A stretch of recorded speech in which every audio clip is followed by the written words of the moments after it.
Welcome to the Startup Grind. He's an executive and was employee number 6 at Hubspot. Not only is he the guy that built the sales team from the company that went public last month for $120 million, but he is also the creator of the Hubspot Leadership Program and a regular speaker, writer, and coach for all things sales and marketing, or Smarketing, as he likes to refer to it. Get up on your feet and join me in welcoming to the stage Dan Tyre. Wow.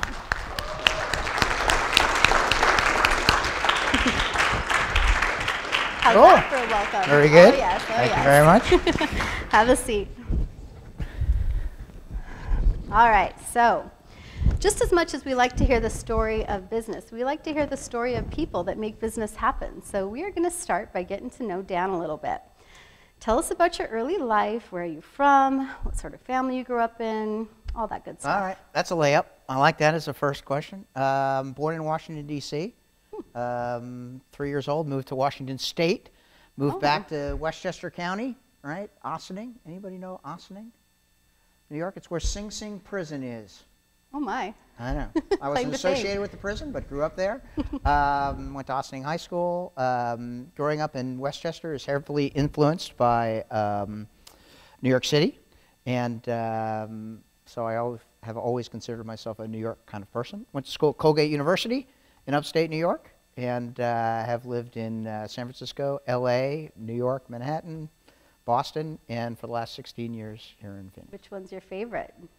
I will always be a New Yorker. I love Boston. I love San Francisco. L.A. definitely has its positive attributes. And I have to say, I've really learned to enjoy Phoenix. Phoenix is easy living. That's true. Right? And so when you go to Fenway Park and pay more for your parking space than you do for your actual ticket here in Phoenix, it's it lends itself to just a great place to raise a family and to start business. That's true. So what about your family growing up? What did your parents do? Did you have siblings? Yeah, great question. My dad was a World War II vet who fought on Iwo Jima. Oh. He came from Lee, Massachusetts. He was the first person in his family to go to college. Right? I went to college on the GI Bill, graduated Georgetown and University of Maryland, and argued law all the way to the Supreme Court, which I'm very proud of. Did he argue with you guys too? Or just well, being an ex-Marine, he had a certain way of looking at things where discipline was pretty important. Sure. And I learned a lot. I have two sisters and a brother, and where were you in the? I'm second. I know that birth order thing is kind of interesting. But from a very early age, I was always kind of a collaborative guy. I'm very comfortable in groups and not necessarily being the ultimate leader, but being a support kind of person. And I was an altar boy growing up, and had a variety of different jobs and did a variety of different things. What did you have any early inklings of what you wanted to be when you grew up? You know, I was 9 years old in 1969 when the New York Mets okay. won the World Series, and I've been a Mets fan ever since. Right? It's kind of weird, but it's permeated a lot of my worldview. I always root for the underdog. I believe that you can accomplish anything that you want to do, and it was partially influenced by the Mets coming from nowhere and winning the World Series. Oh, very cool. So what were your first few jobs? So my first job was my freshman year in high school. There was a golf course not too far from my house, so I caddied, right? I don't know, do they still caddy anymore? They do? Oh, yeah. So it was a great job. You got cash, right? And you start early and work late, and you could bring home like $60 a day, and that was like real money back then. Awesome. And then wherever I could find a job, I would do it. I was always an information junkie. I always liked to learn more and read. My dad used to commute from the city, so I read the New York Times, I read the New York Post, I read the Daily News, I read the Ossining Citizen Register. Oh. When I was in high school, I started writing for the local paper, and the local Ossining Citizen Register hired me to cover some of the high school events, and that was a blast, right? And then I mowed lawns, and I worked at the library kind of part-time, and worked as a caddy for 4 years, and was fairly industrious and it was kind of a great introduction to being an entrepreneur and learning how to deal with different folks. Very cool. And then in college, was it political science? I was a political science major. I went to Colgate University. Where did that come from? It was the easiest major that you could pass. I had to work my way through college. I didn't have a lot of dough. And so 2 seminal moments in college. First of all, political science was a good major to have. Second of all, because I had to work my way through school, I had to work a lot at college. I worked in the dining hall. I ran a dining hall. I washed dishes. I was a football referee. That was kind of fun. I was a disc jockey at WRCU. Oh, my goodness. And then I sold books door to door. Dictionaries, Webster's dictionaries, for a company called Southwestern Corporation, which was based in Nashville, Tennessee. And they recruited kids at Northeast colleges, and they brought you to Tennessee to learn how to sell them. And then they brought you across the United States, and on purpose, right? Because not a lot of kids are good at selling books, and if you're 3,000 miles from home, you're less likely to bolt. So my first year I did it in Bellingham, Washington, and in Seattle, Washington, and it was fantastic. You would kind of cut your hair short and wear shorts, and you'd carry these books around, and you walk up to people's door. You'd knock on their door, and people would come out, and they'd always smile, and very few people were threatening. Oh, I always liked it when the book people came to really? the door. Like I was so you remember encyclopedia people. I loved them. The encyclopedias were too heavy for me. Yeah. The book people, but these books had like parts in the front that had new math and science and stuff. This is before the internet, so people thought they were great, and they were $40, right? And so you would walk in, you would talk to these people, and you'd convince them to give you $20. You just met them 20 minutes ago. Right? And they would give you $20 as a deposit, and then you deliver the books at the end of the year. And the first, 2 weeks I did it, I starved. I didn't know how to do it. I was like, oh, this is crazy. And then one of the things that has happened to me, I'm just like the luckiest guy in the world. Some lady took pity on me, and she bought a pair of books, right? She paid $40 or $80 for a pair of books, and I'm like, oh, maybe I can do this. And then I started working very hard and diligently. And I figured out the key. And the key is to, be yourself. And then it wasn't really about selling the books to people. It was about putting them at ease, and then showing them the books. And who doesn't want to help their kids learn, right? So everybody was into it. But then at the end, they'd say, "Well, I have to talk to my husband," and I'd go, "Okay, I've heard that a couple of times today." In fact, Miss Johnson across the street, right before she bought 2 sets of books, she said she had to talk to her husband. Then she said, "It's only $60. It's no big deal," right? And they're like, "What did you say, Mrs. Johnson across the? She bought 2?" I go, "Oh yeah." And Mrs. Robertson down 2 streets over, you know Mrs. Robertson?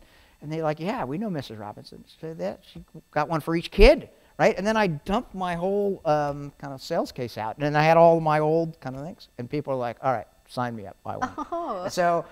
Leveraging the power of social way before it was around, huh? The great part of it is that, first of all, you met so many different people from so many different walks of life that it puts you totally at ease. You can, after doing that, right, it was 1972, so for most of the people that sounds ancient, I guess, but it's still, I guess it was 1976, but it was still unusual, right, to have people go door to door. And then when you realize you get over that fear, it's incredibly empowering, right? You talk to bank presidents, you talk to, people who work at gas stations, and you get an opportunity to relate to people at any level, and it becomes really fun. And then you get good at it, and so first year I made $5,000. Wow! I know. Second year I made $10,000. Wow! Right? And I recruited a team to do it in Portland, Oregon, and the other thing that happened in college is Colgate University is in Hamilton, New York. Anybody ever been to Colgate? Right, it's the coldest place. It's colder than this room right now. That must be cold. I know, it's like the tundra. And so it's fairly self-enclosed. It's got lots of fraternities. And I got there, and there was only one bass player, right? One guy who played bass, and he was senior, so he's about to graduate. And I was looking at it from an economic perspective. I go, if I could teach myself how to play bass, I'd probably make a little bit of dough. So I taught myself how to play bass. Which any bass players here? Okay, bass player. I'll tell you, it's the easiest guitar ever to learn. It's got 4 strings, right? It's just boom, boom, boom, boom, boom. And so I just listened to records all the time. I learned how to play, and I played out probably 4 or 5 times a year, and made great relationships, played tons of bands, and that helped me work my way through school. Wow, that's crazy. You know, I think that is the early signs of an entrepreneur, all of that, just figuring shit out. No question. And the thing is, being a bass player, like being a Met fan in 1969, has a significant impact on the rest of your life. Because, you know, the guitar player always wants to be in the lights, right? The singer, it's all about the ego. Who cares about the bass player, right? The idea is you're working closely with the drummer, so you form the rhythm section, and then you're in the background, right? And if no one knows you're there, like, you know, maybe 3 or 4 measures on every song, you get a little riff or something like that. But that's the way it works. And it's a great metaphor for business, right? I pride myself on working with any type of person, right? And in a 30-year business career, you work with all kinds of people, right? People who are high ego, people who are engineering oriented, people who don't necessarily explain exactly what they mean. And being a bass player was great experience for that. Interesting. So then you spent some years at Businessland. Did you? Yes. What Anybody did you remember learn from Businessland those here? years? BUSL, it was the IPO and secondaried. Businessland was a computer retailer. The way you used to sell computers is you had to have a store. IBM wouldn't sell their computers unless you went into a store. So that's where I met my beautiful wife, Amy. Aw. Amy. Thank you. And in 1983, they had about 10 stores in California, and they moved to Boston. And so I was one of the startup members of the Businessland team, and there was only 200 people in the company. And everybody was buying PCs. It's 1983. You sold either Apple IIe's. Anybody remember Apple IIe's? Yeah, finally. Okay. Anybody have an Apple IIe still? Okay, it's worth a lot of money, Becky. If you have them, don't sell them. They're worth a lot of money. And then the IBM PC came out, and it's crazy. It was $12,000. Didn't have a hard drive, right? Ran MS-DOS, I think, or something else. And so you went to businesses, and people would say, well, let me see what it does. And you run one simple spreadsheet, VisiCalc or something like that, and accountants would cry. I see a couple of guys in the back go, yeah, I remember those days. And you couldn't, you know, carry them around. But everybody bought them, right? And once again, I'm the luckiest guy in the world. It was the right place at the right time. And I started with Businessland, and I was one of their top reps, right? And I sold to John Hancock and Dana-Farber Cancer Institute and Bain and Company, and they were all in 10 blocks radius. I didn't even have a car. I just walk around, and you could either buy these PCs from Businessland or you buy them from IBM. And so I was very successful at it, and I loved it. It was a blast. And then right outside, I did it in Back Bay of Boston, right, which is kind of near Fenway Park and Marlborough Street, and it was a very successful location. And then they asked me to move to Framingham, Massachusetts, which is like 15 miles away, and to manage a sales team there. And that was cool because I'd never managed before. And I always thought that I could probably do it pretty good, pretty motivational, and it would be fun. So I went to Framingham as long as they didn't hire a general manager over me. And I moved there in December, and the store was averaging about $250,000 in sales. And I moved there in December, and the end of the year, it was important for buying PCs. So I walked in, and the first month I was there, they did $1 million of sales. And people are like, they're raising their eyebrows going, how did you walk in and raise $1 million? And it was people like Prime Computer and everybody on 128 just decided that they had budget at the end of the year. They figured they'd buy computers. And I was just the beneficiary of that. So I ran the most profitable branch of Businessland for 6 months. They sent me letters. I was dropping 15, 20 points of pre-tax income. Most of it was just luck, right? Part of it was sales. Most of it was inventory control. A lot of it was a great, great team. And then my boss got promoted, Murray Dennis, great entrepreneur, great guy. He's gone on to run tons of companies. And they sent him out to run the West Coast. And so he calls me up and says, I need you to be in Silicon Valley. I need you to be in San Francisco. So I'm going, all right, I'll go to San Francisco. Right? And Amy and I weren't dating at the time, or we were just starting to date, so it was no big deal. So I said, all right, I'm going to the West Coast. All right? And she said, all right, we'll work it out. And so I'm ready to go. My car is on the truck, right? And they call me the night before, and they go, you know, San Francisco might not be the best place for you. Let's bring you to L.A. And I'm like, I don't care. 27 years old, I'll go anywhere you want me to go. It's a bigger market, let's do it. So rather than going to San Francisco, which would have been insane, I went to LA, and I lived in LA in 1986 for a year. And I got this reputation of being a turnaround expert for business land. They would send me there, and it was largely sales and marketing, and I would rally the sales team and hire good people, and then kind of get revenue up, and then manage costs and drop tons of dough to the bottom line. And it was a blast. Everything was growing. It was really fun. Everybody was 23 years old, 24 years old. No one knew anything about computers. It was the dawn of local area network. We ran these technology conferences where I got to meet with people like Steve Jobs and Bill Gates. Right? I mean, I'm sitting in the limo with Bill Gates, right, at 27 years old. It's pretty fun. That's cool. I know, it's wild. And then, so I came back to New York, right? And New York was a quagmire for business land. It was just losing tons of dough. And I'll never forget, they said, all right, you got to drive revenue. So I fired half the sales organization, right? And it was the best thing I ever did, right? If I had been in LA, I couldn't have done it because they would have found out too early. But because I was across the country, I could move quickly. And we grew it to $250 million in 3 years. And it's in New York. It was unbelievable. I was IBM's largest customer in Manhattan for a period of 3 years, right, for PCs. And I sold to the UN, I sold to Citicorp, to AIG, all of these big companies. And it was just a total blast. And it was so much fun. And Steve Jobs, we had an exclusive on the Next machine, right? Anybody familiar with Next? You read the book. Anybody ever have a Next machine? You have a Next machine? Okay. If you find a Next machine, buy it. That's going to be. And so, like twice, Steve Jobs' secretary would call me and say, Steve wants to do sales calls in New York. And I'm going, uh-oh. That could be a challenge here, because he was very, as everybody knows, very idiosyncratic. But they would say, all right, you call up these people and get them to the Four Seasons on Park Avenue, right? And I'm standing next to Dave Norman, who is the president of Business Land, and Steve Jobs, and Enzo Terrezzi, and Gideon Gartner on all of these luminaries of business. And I'm the guy who's gone, all right, ringing my, tapping on the glass. It's time for you to, and then Steve Jobs would hold forth, and it was just amazing. So that was my career. I was like a turnaround guy for a hyper-growth company, and I loved it. It was intoxicating, right? Sure. I'm kind of an excitable boy sometimes, as you know, and I just love that fast-paced growth. So a couple of things happened, and I think it was in 1991. I decided I didn't know whether it was my business acumen or business land, so I decided I needed to test myself. So I left.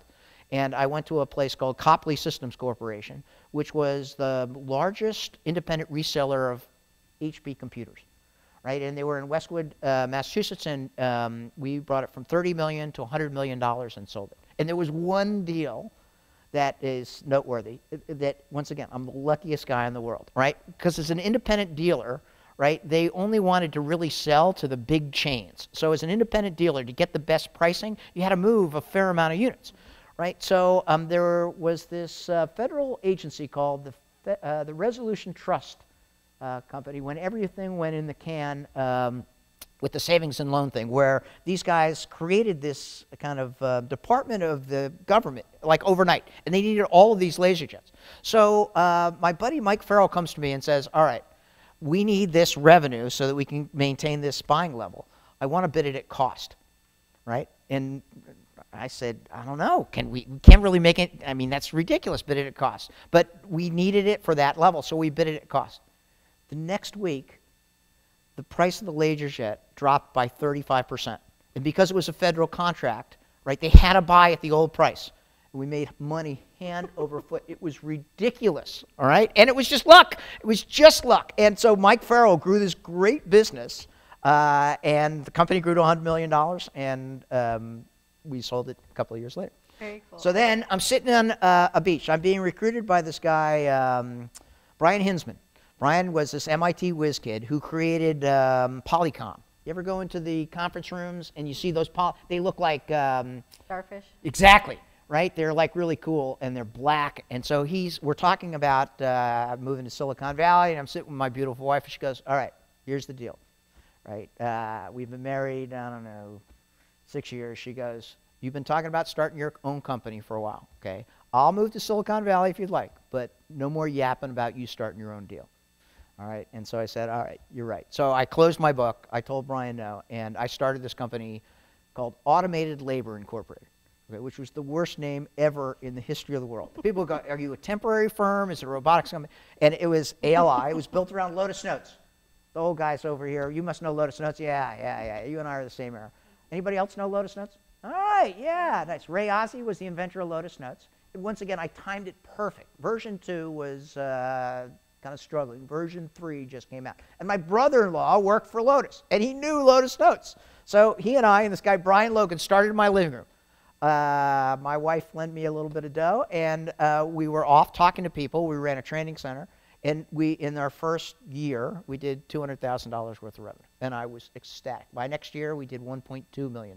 My third year, we did 2.4, 2.6, and the last year was $4.4 million, right? And it was amazing. It was all that hyper growth. People loved it. It was exciting. It was kind of like a SaaS company before there was such a thing.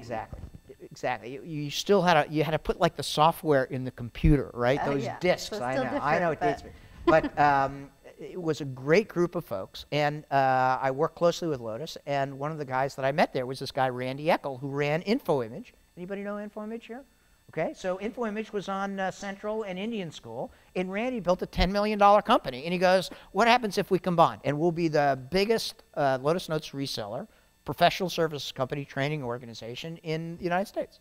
So I asked my wife, and we talk about it, and he goes, "There's only one thing. You got to move to Phoenix." I'm like, Phoenix. I always made fun of Phoenix, right? I'm an LA guy, New York guy. So I came here, and they did a smart thing. They recruited me in December, right? And it's like I'm coming from 20 below zero and coming here, and it's beautiful. I go, maybe I can get it. Maybe I can like Phoenix. So I moved here, and I was on the board of directors, and the combined company grew to $25 million. And once again, it was just this hyper growth, really fun, raised a ton of dough, built the first portal, right, what they called self-service portal, which is a collaboration kind of, just like every website does it now, and was highly successful in bringing that to technology. So that was a blast and really fun. And I left that company and bought their training company. And then I was looking around for something to do, and somebody had gone to work for Ray Ozzie the second time. He had a company called Groove Networks based in Beverly, Massachusetts. They let me run the territory between LA and Arkansas. I did multi-million-dollar deals at Walmart, Bentonville. That was unbelievable. And then American Express, and then Intel. I worked with really smart people. Ray's like the smartest guy in the world. And then they got bought out by Microsoft, right? And so this is a funny story. They go, "All right, we want you to work for a year." I go, "All right." They go, "We'll pay you the same amount whether you actually show up to work or not." Right? I'm going, "All right, let's go. Let's go out." And I covered all this territory, went out, and Amy's like 3 months into it. She's like, "Wait a second. They're going to give you a paycheck whether you show up or not. Why are you going to work?" Did you test that out? She goes, "You can't just go all the time, right? You got to like take a vacation." I'm going, "No, it's too much fun. We're doing all this stuff." So we did drive across country. Who was the lady? Becky from Colorado. We drove across in Colorado, people in Colorado, even before they got free marijuana, right? They're the happiest people in the world. They're always like smiling and stuff like that. You drive from Iowa. Anybody from Iowa here?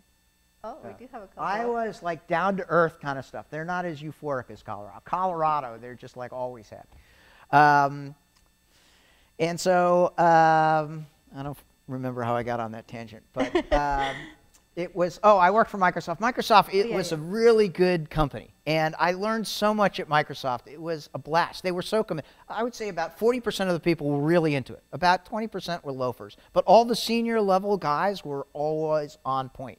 And they were incredibly cordial, and we were doing collaboration software, and it was just like really cool. That's awesome. And then what did I do after? And so my buddy Brian Halligan was the VP of sales at Groove, right? And he went off to MIT, right? Ray sent him to MIT, and so while I was working for Microsoft, he was at the Sloan School, and he calls me up and he says, "All right, I want you to come to work for this company, Hubspot." Right? This is 2006. He goes, "We have 3 employees. I want you to be employee 4. I go, "Why?" "I live in Scottsdale. I'm 2,600 miles away." He goes, "You're a startup guy. You got a little bit of enthusiasm. You've done a few things. You've got my trust. I want you to join Hubspot." So I fly to Boston. And I meet Dharmesh Shah. Dharmesh is like the culture. He's the Buddha of HubSpot. He's the nicest guy. I've known him for 7 years. I never heard him swear.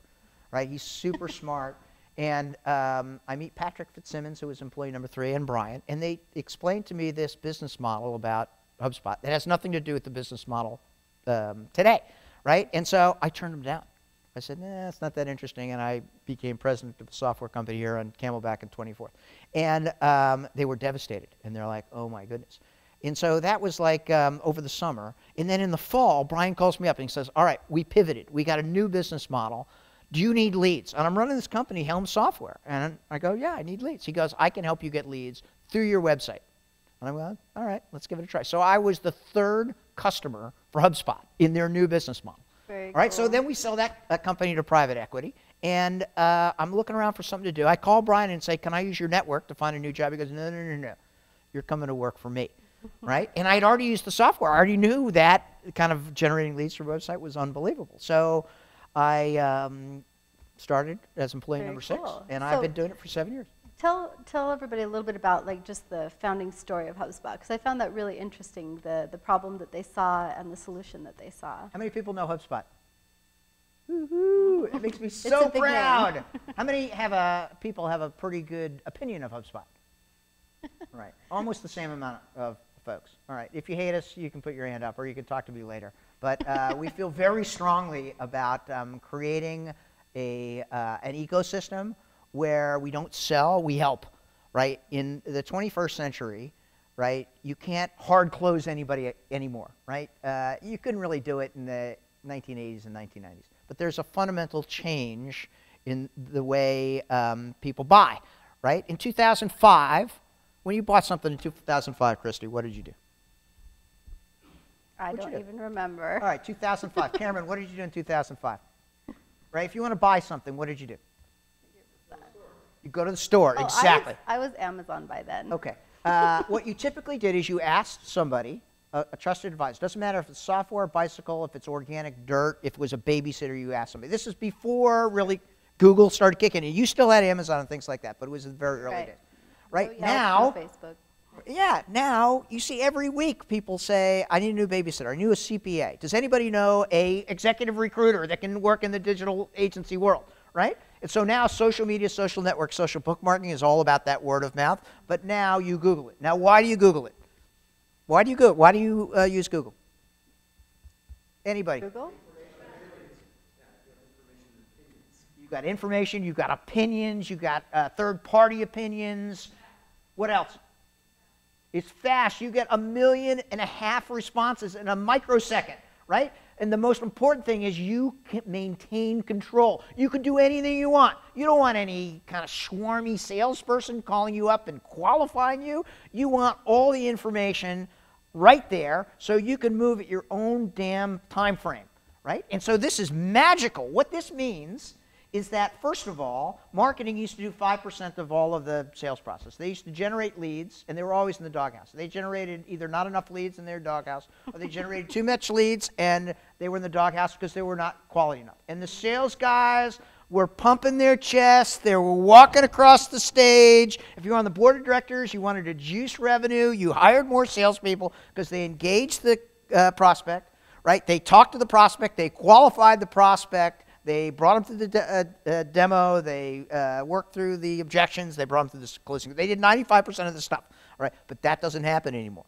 right? What percentage of the sales process do you think people do online before they want to talk to a salesperson? Anybody? 90, 50. It's actually 68%. But Cameron, in some industries, like cars and things like that, it's 95%, right? You show up with the Kelley Blue Book thing. So now marketing is more important than sales. Marketing, because if you're not putting that stuff on your website, you're not blogging, you're not putting out offers, you're not what they call shelping sales and helping, you're not shelping people, right? They're going to blow you off and go to somebody else, right? Also, salespeople used to have all the power. Now you guys have all the power, right? You know exactly what it costs. You know what you want. Now when you show up to a salesperson, you're like, all right, do I need this one or this one? How soon can I get it? Right? You don't need any sales tactics because that's the way the world works. That is phenomenal change, right? And so the reason HubSpot's grown to a $100 million company in the last 7 years is because Brian Halligan, my buddy, is out there, and he's given away $5 million A rounds for Longview Venture Capital. And he's giving them to the vice president of sales and marketing. Go, what are you doing? And they go, we're going to trade shows. We're hiring salespeople, right? We're going to be on the phone. We're going to put a print advertisement. And Dharmesh, who's sitting in his dorm room, right, like in a yoga position, and he's writing this blog called On Startups. Anybody know On Startups? Mm-hmm. All right? And he's getting 80,000 uniques, 80,000 unique visitors for free just because he's publishing these articles. And Brian's going, wait a second. I'm giving these boneheads $5 million, and they're flushing it down the can. And Dharmesh is sitting in his dorm room creating 80,000. There's a dichotomy there, right? And so this inbound marketing thing generates. And so it's amazing because what we do is HubSpot or inbound marketing helps you attract strangers who don't know you exist, and then convert those strangers to visitors. They find your website. Then convert the visitors to leads. Right? You drop your contact information, and you give them as much stuff as they want. You give them offers, you give them help, you give them anything you want. And then you nurture those, because only 3% of the people who come to a website are ready to buy today. 97% are looking to get their problem solved, right? And then you engage with them very carefully. You let them move at their own pace. And then an amazing number of people start buying from you. They go, Tyre, you helped me in 2009. That's amazing. We'll always consider you. And as long as you have a good sales process and good software, right? It doesn't matter if you're an executive recruiter, if you're selling Apple add-ons, if you're doing social media for education, any of that kind of stuff, right? People will find you because that's the way they buy, and they're kind of pre-oriented to buy from you because you help them out, right? It's so much fun. First of all, it's a lot of fun to be Dan Tyre, but it's so much fun to be part of the inbound revolution. I'm speaking in front of 200, 300 people tomorrow in Salt Lake City about this kind of concept because when you explain it like that, most people get it. Some people are saying, yeah, I need leads. Not everybody realizes. We think we're about 3% saturated, right? Wow. We have over 12,000 customers. We're a $100 million company, publicly traded on the New York Stock Exchange now, and it's just the tip of the iceberg. Your grandmother at Thanksgiving in 2017 will say, oh, I got this new program. Helps me sell my recipes online. Things like that. That'll be a blast. Very good. Right? And being part of this stuff, our tribe, we call it our tribe, our ecosystem will help you with anything you want, right? It's part of the philosophy. And one of the great things about HubSpot, this is Dharmesh, right? He writes a lot on culture, right? It's one of the most important things that, that companies can do. The UC guys, where's Matt? Matt there. You see guy and Tim, you guys believe in culture, right? You mirror culture. That's very, very, spend time on culture, right? That's extremely important, right? If you help people, right? The way to make $1 million is help 1 million people and have them all give you $1, right? And helping people is amazing. It's amazing for your karma. It's amazing for your business. It's amazing for you're just doing the great things and like things with Startup Grind. I love coming here. You ask me what I'm passionate about. I'm passionate about helping people either through inbound marketing. I don't care whether you buy or not. Who was I talking to that said, I'm not ready to buy? It was John. Where's John? John around? John, right. I don't care if you're going to buy, right? I'm going to help you. I'm going to give you tons of free stuff. Why? You're going to come to your uncle and say, you should check out HubSpot. And he runs a Fortune 500 company or something like that. All of a sudden, boom. Right? It's about helping people unilaterally to help them grow their business. And helping them with true value, too. Not just like because some people take the approach of, we'll give you the tip of the iceberg and then you have to buy.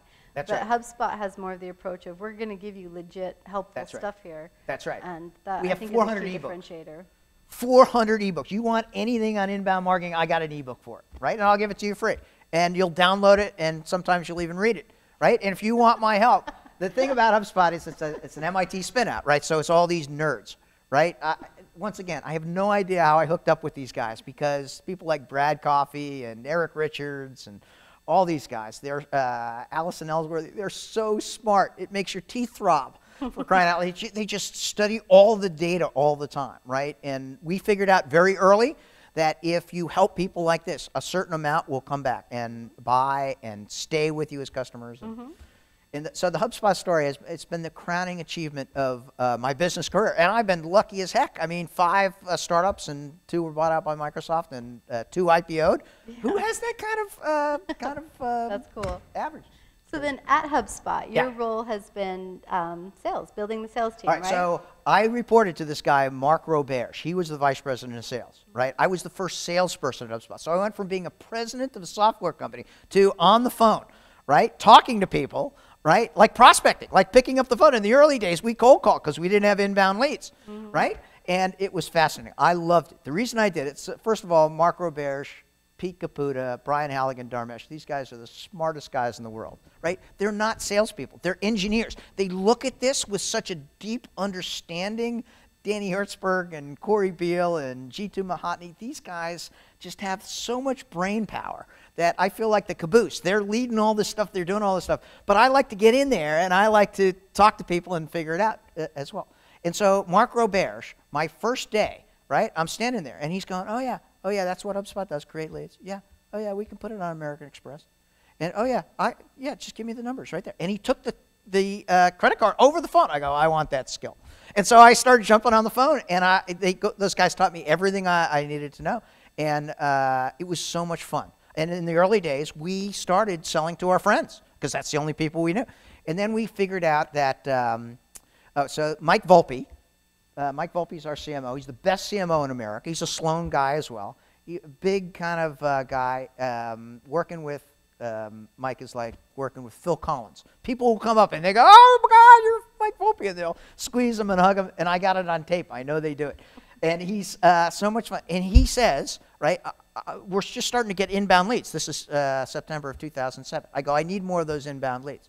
And he goes, Dan, you just don't snap your finger. You got to create content. You got to blog. You got to do these ebooks. I go, all right, get more of those. He goes, Dan, it's not that easy. I need to hire somebody to do it. I go, all right, I'll give you headcount. He goes, wait a second. You'll give me sales headcount for marketing? I go, yeah, it's not sales. It's not marketing. It's schmarketing, right? Because it's all squished together. And he thought that was hilarious. We were knocking back scotches at the time, so it was kind of funny. That's hilarious. I know, but now schmarketing is like an established word. It was written up by this guy, Thomas Steenberg. I spoke at Harvard Business School, and he asked me about it. And it was in this report called HubSpot Web 2.0. Schmarketing. They didn't use my name. They said one of Mark Roberge's sales guys. And that was me, right? And now the schmarketing website is worth $100 grand. Schmarketing.com. Oh my right? goodness. I know. It's insane. But this sales and marketing alignment really makes a lot of sense. Sales is different. Marketing is more important than sales. In fact, I tell CEOs. Coming from a sales guy, I that's know. impressive. That's why I got a little gray hair. I do 50 speaking engagements for HubSpot every year. They trot me out, and I go, no, marketing is more important than sales because if you don't get those leads, those are people who are looking for your stuff. And in, I don't know, 7 years, no one's ever said, that's a dumb idea. I don't want to get found for people who are looking for me on the internet. I can see why. All right, so switching gears a little bit, I hear that you have some ideas or opinions about working with millennials. So we have this inbound conference. Anybody been to the inbound conference? It's in Boston next year in September, right? 4 years ago, 300 people. 3 years ago, 1,000 people. 2 years ago, 4,000 people. Last year, 10,000 people. 10,000 people. It cost $5 million to put on a trade show for 10 million people. It's ridiculous, and or 10,000 people. But it's all people like you guys who are interested in entrepreneur stuff and interested in sales and marketing, and it is a blast. We hold it in Boston because that's where the company is headquartered, Cambridge, Massachusetts. And so this year they asked me to speak on motivating sales millennials. Right? How many people are millennials in this room? Do you know what millennials are? They're from, I don't know, Because he's looking at you years, and he knows. 18 to 30 years old, right? It's kind of, Tim, are you a millennial? Yeah. Yeah, in the They back. just don't want to Yeah, admit so it, I think. I don't 10%. know. Right, all right. So first of all, I'm a huge fan of millennials. Everybody at HubSpot is 22 years old, except me, right? It's ridiculous. And they're great people. They work so hard. So people sometimes say they're lazy, right? They're self-absorbed.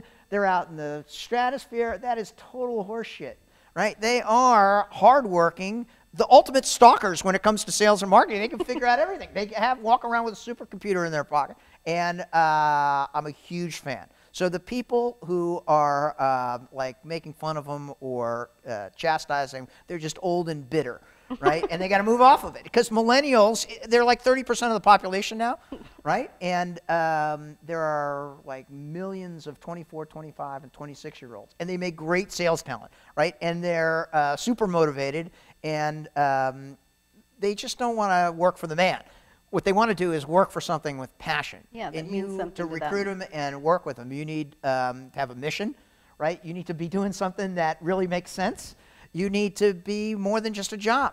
Care about culture. And Exactly. And so it's just a little harder. You got to lean in a little bit, but it's not that much harder than it was for the last 30 years, right? If you didn't take care of your employees in the 1980s or the 1990s, you lost them anyway in that era as well. It's just they're a little bit more apparent about it. Right. So I really enjoy working with young people. It's a blast to teach them a little bit about business. And these guys at HubSpot and the entrepreneurs that I work with, a couple of them in the audience, man, they're 80 hours a week. They are hardcore, and they'll do anything that we ask them to do to help grow their business. I agree. They really grew up with a resourceful mindset that Yes. is so different, having That's had right. the internet the whole time. That's right. I do this. I'm an advisor for a company, Chicory App. A bunch of Colgate guys who ran their business on $24,000 for their first year. They slept on their parents' couches, right? And now they're on the cusp of raising $1 million round, doing this really interesting stuff with a widget for recipe sites. And that was just raw guts. Guys from UC, I've been sitting in the second row for crying out. These guys have been pounding away for how many years? 3? 3 years, man. And they got a great technology that helps fundraise for education. Those guys never whined about funding, never whined about, they got a mission, man, and what they're doing is really, really cool, right? And so it's so much fun to be working in Phoenix and see all these starts. It's the best time ever to start a company, right? When I started my first company, the first $250,000 went to Microsoft to get the network operating system so that people could send email. Right now, boom. Yeah. By 9:30 tonight, we can start our own startup, and we can have a website up. We can use HubSpot to draw people to come see it. We can start generating leads and customers. Everything is cloud-based. Everything is mobile. And boom, if you've got a good idea, you're going to know about it in the first 18 months. The thing about it now is you got to get really good people as your kind of startup members. You got to coagulate and work together really hard, and it all happens in a flash. You know, that leads me to really, I know you built maybe the leadership development process over there at HubSpot, and you know, you said when you were at Businessland and you stepped into a management role, you were confident you'd be good at it, but you know, managing information or projects versus managing people are two very different skills, and a lot of people don't have that experience. So for those people looking to become a leader or a manager themselves, or for people that have a team that they're building and looking to develop their own leaders within their company, what kind of advice do you have about becoming a leader? You know? All right, I got hours of material on that. All right, so first of all, I don't want to overstate my role at HubSpot. I'm employee number 6. I've done everything, but because I've been flying to Boston, to Cambridge, like every other week, right? Thank you, Amy. Every other week, she's holding down the fort, being mom and dad, managing the kids, all that kind of stuff, and I'm getting on a plane on Sunday night. There's a 11:20 red eye that gets in at 5:30 in the morning, and then take the 4:20 Friday night that gets in at 7:20. So I've been an integral part of the company, but those guys have really been kind of the line managers who are doing it. But I did start the leadership program, and because all the managers, you know, everybody was 22. That means the managers were 24, and it was their first. There was first manager, and they're like, "Tyre, how do I do it? What do I say when an employee?" So here's the thing: the first thing you got to do is be a great recruiter, right? And you're always recruiting, right? The people, when Mark Roberge, who's the vice president of sales of HubSpot, when he started, he spent 60% of his time on recruiting. Now, would you say that's a little bit high? Yeah. Right? I'm going, you're insane. He goes, Tyre, I got 3 levers. I can do it myself, right? I can recruit people to do it, or I can actually do the process. He goes, which do you think will give me a big bang for the buck? And as usual, Roberge is right? So he spent all this time recruiting and understanding to the level of what characteristics were required to be a good salesperson or team member at HubSpot, right? And so we got really A players, right? Even in the early days. It was harder, and it's harder to get into HubSpot than it is to get into MIT or Harvard, statistically, right? We get millions of resumes now, and we only pick a handful. But still in the early days, we were very, very selective. Now, in the management ranks, right, what you got to do is like any relationship, right? To be somebody's manager, what's the most important thing in a relationship? Probably communication, probably. Communication's good. What else? Trust. Who said that? Boom. You're right. What's your name? Irina, you do not have a relationship unless you have trust. You have to have trust. All right, so how do you get trust with a millennial or anybody? Okay, if you're Dan Tyre, who just goes down tangents all the time, and as you probably guys know by now, I'm pretty frontal. I say what's in my mind. Things pop into my mind all the time. It's a blast. Sometimes it's a little annoying. Before 7 o'clock in the morning, Cameron and I are both agreeing. Sometimes it's annoying for the kids. But to build trust, you have to tell people, I'm going to build trust with you. I'm a very front guy. I'll say, Tim, I want to build trust with you. We're going to take the next 30 days, and all we're going to do is build trust. I don't care what you do. I don't care about what your skills are. We're going to build trust.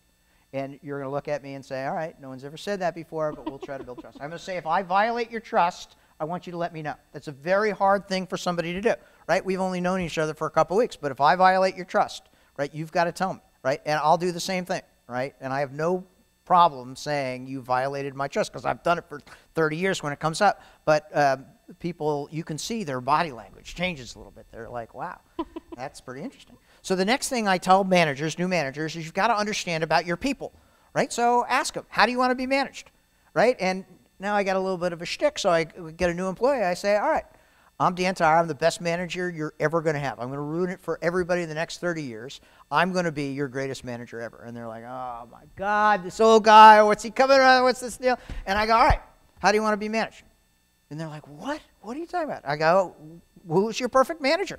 Right? You tell me. They go, I don't know. I go back and figure it out. Come back in 24 hours. Tell me how you want to be managed. You want public praise? You want to meet once a week? What do you want? You tell me. Everybody's different. And then you learn a little bit about what they want to accomplish. All right? You have them read a book called Succeed, How to Accomplish Your Goals by a Columbia professor by the name of Heidi Halverson. She's kind of a friend of mine. She spent 9 years of her life writing this book of how to motivate people and set goals. And what it says, if you set goals, how many goal setters do we have here? Not in your brain, but writing out down, right? All right, like 70%. That's great. People who write out their goals live longer, are healthier, accomplish their goals, make more money, have healthier relationships. And she's got all the data, right? And you need why and what goals. If you say, all right, let me share my goals with you. I carry them around in a Evernote in my iPhone. I go, I'm going to show you my goals, right? I've been doing this for 30 years. I'm an obsessive goal setter, right? I want you to set your goals. I want you to set your year goal, your 5-year, your 10 and 20-year goals. And they go, I don't know where I'm going to be in 20 years. I go, no one does when you're 22. Just try it, right? And they will. And now you know what they want to accomplish. And they're thinking, wow, if this guy will take time to understand how I want to be managed and my goals and will help me work towards their goals, I got like a leg up, Good sense, yeah. right? And so setting those goals and then meet with them once a week, right? And every week I say to people, all right, you're meeting expectations. Right? You're either meeting or you're not meeting or you're exceeding. But you can't be exceeding unless you're high meeting for at least 6 months because only the top 2% get exceeding. And if you're an overachiever, you're like, what do you mean I'm only meeting? Mm-hmm. Right? And they get uncomfortable. And if you're not meeting expectations, you want to know about it. Mm-hmm. You know, some managers are like, well, you're not really hitting the right... That's a bunch of horse crap. What I want to tell you is you'll know if you're not meeting expectations. Right? And it's hard. Right? And, you know, some people get upset, but hey, it doesn't matter. At least we have to be upfront. That's kind of building that trust. And then sometimes I'll do stupid stuff and I'll lose somebody's trust and I have to go back and build it. And then as a human being, I'll say, I'm sorry, right? I screwed up or we have an issue here. And sometimes you can get back together again and work through it. And sometimes it's really hard and you got to move them to another manager or something like that. But setting those goals, right? Building that trust and then frequent check-ins. And then you start doing things that they ask you to do. There are some people who get really annoyed if you give them big public praise, right? They're like, Dan, you're like being disingenuous, right? And that's just my style. But if you want me to take you behind the little startup grind thing and say, Christy, that was really good. Thanks for doing that. And that's more important to you, then just that action makes it a lot more meaningful for you. And then there's only 2 things you can teach people, right? Anybody know what the 2 things you can teach people? 2 things a manager can influence. Philip. I misstated the question. What are the 2 things that a manager can influence in a subordinate? Attitude is one. What's the other one? Work ethic? No. It's broad, all the way in the back. Okay, good. That falls under attitude. It's skills or motivation. In a broad set. It's kind of it's a tough question. So a manager can either influence attitude or skills. Which is easier to teach, attitude or skills? Skills. Skills? Anybody agreed? Anybody want to say attitude? Right. Okay. Attitude is so much harder. In fact, it's arguable. And we can talk afterwards about why you think this way. But the only thing that you can influence is skills. You cannot influence somebody's attitude. The most important thing in recruiting is you have to hire the right person. If they're not so motivated that when they get up in the morning they can't believe that they have an opportunity to go out and do it, right? Then you got to get another person, right? Because being around a Debbie Downer is not just like, it's just not conducive to entrepreneurial kind of thing. You want people that have veins in their teeth, that get up in the morning and jump up and down, because lots of people like to be around that big energy, right? That's the fun of it, right? And I've been blessed 35 years. All that kind of stuff is there, right? And I play right into that. It's fun. It's fast-paced. We make tons of errors. Sometimes you make money. Sometimes you don't, but it's never boring. Right? And I have been in some industries that are, stagnant and growing 1 or 2%, and it's not nearly as fun as this hyper-growth stuff or this entrepreneur kind of thing where these guys are grabbing these opportunities and going as hard as they can, and they got a real shot. I mean, the odds are low, but if they hit the golden ring, all you got to do is hit one of them in your lifetime, right? And all you have to do is be part of one of those things, and you're talking about it for the next 30 years, right? Something like Business Land or Groove. That's cool. Well, that is good inspiration, and it's good strategy and tactics on the leadership stuff. So nicely done. Thank you very much. So, all right, so shifting gears. Is it true that you met Bob Marley, Muhammad Ali, and Steven Tyler? It's true. I'm the luckiest guy in the world. I had a dinner with Bob Marley in Halloween night in 1979. Any Bob Marley fans? Okay, so you want to hear the story? Yeah. Right. How much time do I have? We've got just a few more minutes, so. I'll do all of them real quick. They're all great stories. Sitting, smoking weed at Colgate University at the, oh shoot, this is being taped, isn't it? Oh man. Oh man. All right, scratch that out, Craig. Forget about that. You can pretend we're Chris, in Colorado. Chris, sorry, yeah, here in Denver, exactly. And I get a phone call. I get a phone call from a guy who has an English accent, Angus or something like that. And he goes, I'm looking for the director of the social committee. And this guy, Andy Garvey, he's not there. I don't know where he is. So I'm sitting there, and I think it's one of my buddies playing a joke on me. And I go, he's not there. He goes, I'm calling for Bob Marley. And I'm going, yeah, right, okay. Bob Marley was nowhere near where he is today, but he was still very, very relevant. And he goes, turns out Bob was playing 3 shows at the Apollo Theater, and then he was playing 2 shows in Toronto, Canada. And he needed a location where he could play on Halloween night in 1979, halfway between. And what's halfway between? Colgate University. So Colgate University hosted Bob Marley in 1979. So that's not even the cool thing. So we get this whole thing, and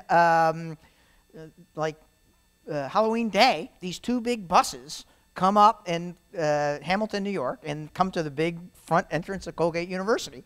And I'll never forget, the door opens, and a puff of smoke comes out of the bus, like you lead in a movie, right? And then these 2 big Jamaican guys get out, and they're looking around. They don't hang out in upstate New York that often, right? And they're looking at me. And then all of a sudden, this guy pops out who's shorter than I am, right? And it's Bob Marley. He's got the long hair, the dreads all the way back, and he comes up to me and he goes, hey, I'm Bob. And I wasn't a fist bumper back then, so I shook his head. I go, oh my goodness. And so he has the I3s, and he played an unbelievable conference. And I'm, as part of the social media, my job is to feed the guy. So I have to get fish flown in by helicopter from Boston so that I can feed Bob so that he can meet his dietary requirements, right? Wow. And he was just like really cool guy, and cool. It's amazing. So that's one of the, people dig that story. That's all right, cool. So Muhammad Ali, I told you I started a company, Automated Labor Incorporated. And in the first year, people thought it was such a dopey name, I had to shorten it to ALI. So I had the website, www.ali.com. I sold the info image, and so ALI was parked, right? Nothing there. So I get a call from this person who says, all right, I want you to sell me ALI.com. I go, it's not for sale. He goes, all right, well, I'm the manager of Muhammad Ali. I'm like, really? That's kind of interesting. And he goes, yeah, I want that for, for his website. I go, all right, I'm not going to sell it to you, but I'll give it to you.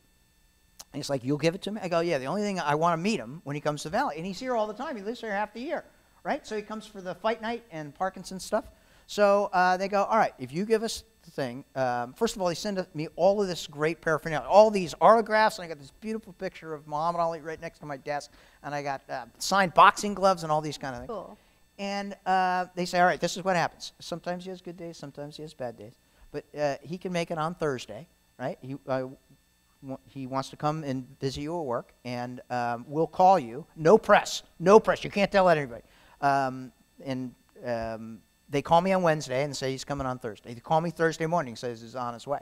And I'm like, oh, wow. And so he gets off the elevator. He's like 60 years old. He gets off the elevator like this, like he's going to punch. It was hilarious. The guy had so much charisma, right? And, he's suffering from Parkinson's, but he's pulling on, administrative assistant's hair, and everybody's getting pictures, walking around the whole thing. Just unbelievable charisma. Right? And then they invite me to the luncheon afterwards with, like, Larry King. And I'm sitting at his table, right? All of these rock stars. And I'm saying, oh, my goodness, it's little Dan Tyre and all these people that you see on television and radio, which is amazing. Right? And so that was great. And then once I was flying, does everybody know Steven Tyler, the lead singer at Aerosmith? Yeah. Big lips. He was always on American Idol, right, lately? So I'm flying from Boston to New York. And I take the shuttle, which means you just, you don't really have seats, right? They give you seats right at the thing. And I'm pissed off because I'm in row 11. And I'm in a middle seat. And it's like 11 o'clock in the morning. I'm going, all right, why am I sitting in a middle seat? And I'm going to, and I see Joe Perry, who's the lead guitarist of Aerosmith. And he's in the waiting room. I go, that's kind of cool. I have with Joe Perry. Go over, and I'm still a handshaker at that point in time. So I shake his hand. Joe, I've been, a fan for a while. And he's like, all right. And so I'm going in on the plane, and I'm sitting down, and I see in row 11 Steven Tyler, and he's very distinct, right? Facial features, and he's got pink pants and pink nail paint, right? And I'm just in a business suit, right? I'm going to New York, and on the other side is Brad Whitford, the rhythm guitarist. And I sit right between them, and I sit down, and he says, the first thing he says is, no matter what you've heard, we're not drug addicts. And I go, I know, you've been clean for a while. It's no big deal. And I go, actually, I've been a Aerosmith fan for, since I've been in high school. Why, you guys rock. And people are, coming up and taking our picture, right? All these, Japanese people and everybody. And I'm sitting here between these two guys going, oh, my God, right? I'm not part of Aerosmith. And so it's amazing. They think I'm, with the band. And so I'm just sitting there going, all right, this is happening again. And so I start talking to him. Right? And he's a very interesting guy. And he's from Boston. You see him around a fair amount. And it becomes clear to me that he has a problem. And he's talking about artistic differences and things like that, and how he is feeling bad because essentially he has to fire his manager. And I'm thinking, oh, now I get it. I turn to him. I go, Steve, you've never fired anybody before. Right? He goes, no. I go, all right, I'm going to teach you how to fire somebody. He goes, you do that for me? He takes out a piece of paper, and he starts writing down. I go, this is what you do, right? And I'm going, of course she's never fired somebody. I've fired lots of people in my life. I know the strategy. He's a rock star, right? All he does is go around with funky nail polish on and stuff like that, sing in front of thousands of people, right? But he's a really cool guy, and so I go, this is what you do. You bring everybody in the room. Right? You bring the manager in, you say, I'm sorry, I think it was Mike Mitchell or something like that. I'm sorry, Mike, today's your last day as Aerosmith manager. And then you don't say anything. You tell everybody else, you shut up and don't say anything. He's going to rant and rave a little bit, and then he's going to wear himself out and he's just leave. And so he's writing this down. He's writing, what did I say? I said, that's what you say. And then so he wrote it all down, and he goes, thank you, man. That's really, really cool. And then the next day, I told my sister that story. The next day, she sends me from the New York Post. Aerosmith fires their manager, right? And I'm thinking, oh my goodness, that's so cool. I had some role in that. And then he just published his autobiography, so I got to see if I'm in chapter 23. And if they talk about some dorky guy in a business suit who taught him how to do it, or they just left me out all the time. But I don't know. You got to admit, those are cool. three You amazing are a pretty lucky guy. I got 12 other ones, all right? It's sick. Those things just happen. And it's just part of just being Dan Tyre. I guess. Well, very good. So thank you very much. I really appreciate it.